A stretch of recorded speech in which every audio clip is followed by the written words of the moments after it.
Аял измена кылба. Эркек үчүн эң удар нерсе измена. Аялдын кыянаты. Бул ишенесизби, өлүмдөн да кыйын маселе да. Эриңизди өлтүрүп туруп анан кийин кыянат кылсаңыз, эриңизге бул жакшыраак, жеңилирээк тиет да. Бычаксыз союш. Баягы өлүгүң жерде каргыл, иттер жегер деген сөз бар го. Баягы чалараак көмүлүп калган, жерден бийигирээк көмүлүп калса, иттер талап өлүктү чыгарып жеп салат. Сөөк да кор болот да. Ошол өлүм дагы жакшыраак да эркек үчүн, аялдын кыянатынан көрө. Бүгүн уялбастан, каратып туруп, атайлап кыянат кылган аялдарыбыз пайда болду бүгүн. Муну мен эч бир темага даярданбастан, же буну изчетет бир жерден окубастан, азыр жашоодо болуп аткан ситуацияларды сиздерге айтып көрүп атам да, айтып берип атам. Ичимде ушунчалык күйүт менен, чын жүрөктөн айтып атам бул сөздөрдү. Муну албетте сөз эсин табат, башыга түшкөндө көрүп атат азыр менин сөздөрүмдү, угуп атат мисалы үчүн.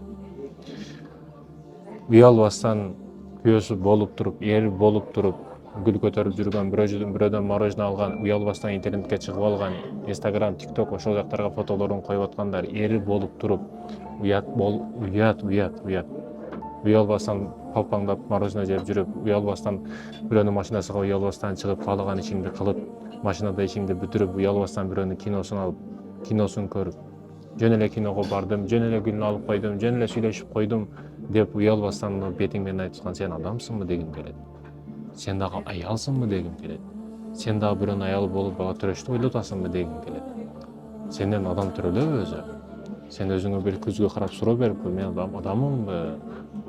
Күйөөң болуп туруп, ери болуп туруп, көзүнө чөп салып жүргөн аялдар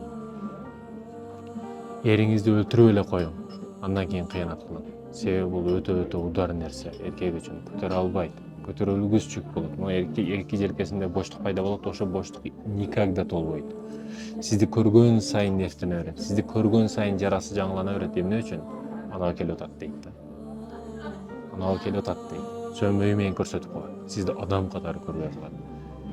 Ичиндеги күйүттү эч качан өчүрө албайсыз. Өмүр бою ал күйүт кайсыдыр бир пайызда баары сизге карата жек көрүү болот. Бул канча жакшылык кылсаңыз дагы, миллион дүйнөнүн каягына барып келсеңиз дагы бекер. Сиз измена кылдыңыз. Анын көз оңунда сиз автоматтык түрдө сойкулга айланасыз. Сойкунун төшөгү ар түрдүү. Күндө ар кимдин үйүндө түнөйт, ар кимдин сүймөнчүгүнө айланат. Бүгүн ошол форматтагы прям жатып жүргөн сойкулар эмес, ошого чейинки процесстеги сойкулар. Анын тамагын жеген, киносун көргөн, машинасында жыргап жүргөн, убакыт өткөзгөн.